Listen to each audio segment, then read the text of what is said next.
So, a funny thing happened on my way to becoming a brilliant, world-class neuropsychologist. I had a baby. And that's not to say I ever went on to become a brilliant, world-class neuropsychologist. Sorry, Ted. But I did go on to be a reasonably astute, arguably world-class worrier. One of my girlfriends in graduate school, Marie, said, "Kim, I figured it out.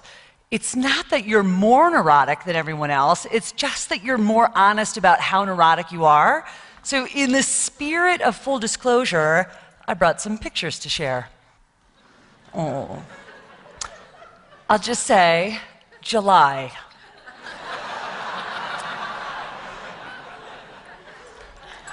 Zip! For safety. Water wings, an inch of water, and then finally all suited up for the 90-minute drive to Copper Mountain. So you could get kind of a feel for this.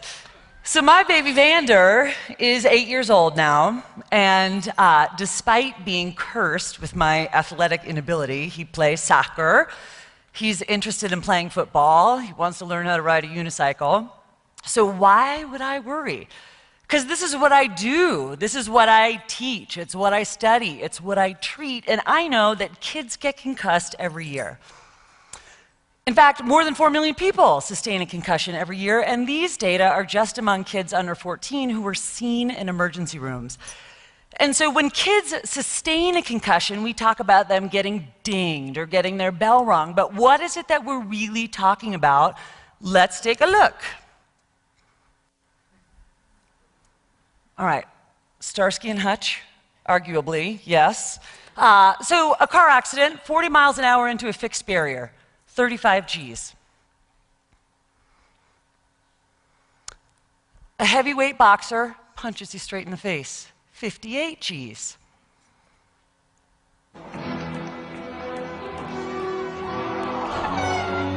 In case you missed it, we'll look again. So look to the right-hand side of the screen.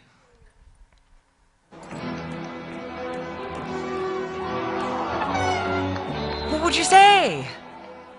How many Gs? Close?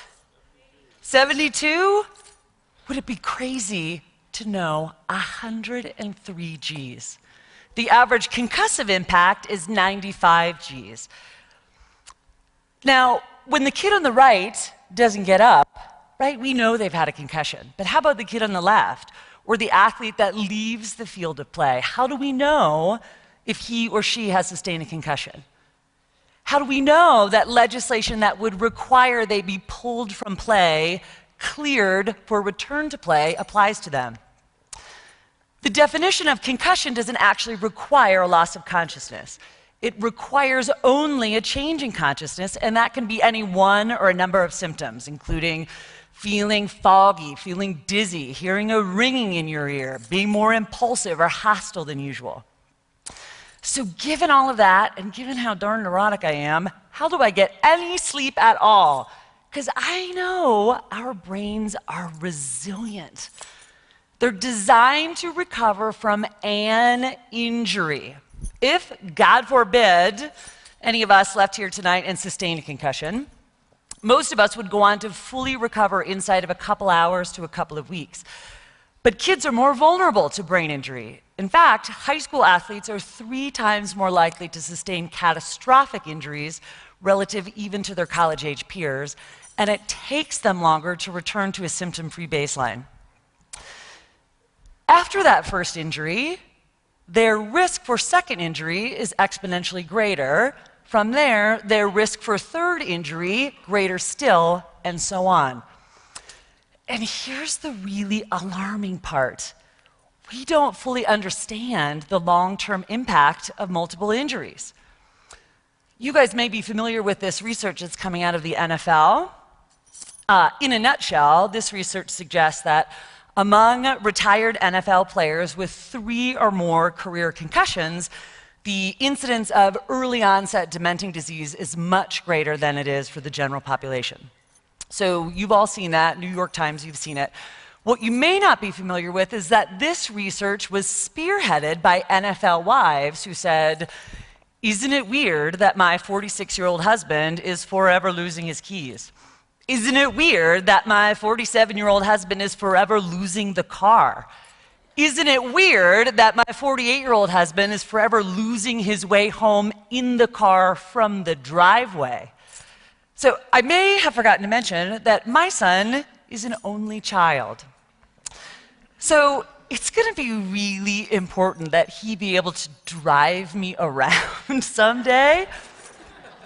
So how do we guarantee the safety of our kids? How can we 100% guarantee the safety of our kids? Let me tell you what I've come up with.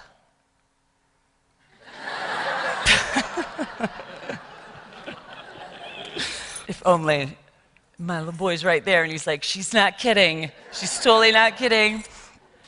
So, in all seriousness, should my kid play football? Should your kid play football? I don't know, but I do know there are 3 things you can do. The first, study up. You have to be familiar with the issues we're talking about today. There are some great resources out there. The CDC has a program, Heads Up. It's at cdc.gov. Heads Up is specific to concussion in kids. The second is a resource I'm personally really proud of. We've just rolled this out in the last couple months, Co-Kids with Brain Injury. This is a great resource for student athletes, teachers, parents, professionals, athletic and coaching staff. It's a great place to start if you have questions. The second thing is speak up. Just 2 weeks ago, a bill introduced by Senator Kafalis that would have required athletes, kids under 18, to wear a helmet when they're riding their bike died in committee. It died in large part because it lacked constituent buy-in. It lacked stakeholder traction. Now, I'm not here to tell you what kind of legislation you should or shouldn't support, but I am going to tell you that if it matters to you, your legislators need to know that. Speak up also with coaching staff. Ask about what kind of protective equipment is available. What's the budget for protective equipment? How old is it? Maybe offer to spearhead a fundraiser to buy new gear, which brings us to suit up, wear a helmet. The only way to prevent a bad outcome is to prevent that first injury from happening. Recently, one of my graduate students, Tom said, "Kim, I've decided to wear a bike helmet on my way to class." And Tom knows that that little bit of foam in a bike helmet can reduce the G-force of impact by half. Now, I thought that it was because I have this totally compelling helmet crusade, right? This epiphany of Tom's. As it turns out, it occurred to Tom that a $20 helmet is a good way to protect a $100,000 graduate education. So, should Vander play football? I can't say no, but I can guarantee that every time he leaves the house, that kid's wearing a helmet. Like to the car or at school. So whether athlete, scholar, overprotected kid, neurotic mom, or otherwise, here's my baby Vander reminding you to mind your matter. Thank you.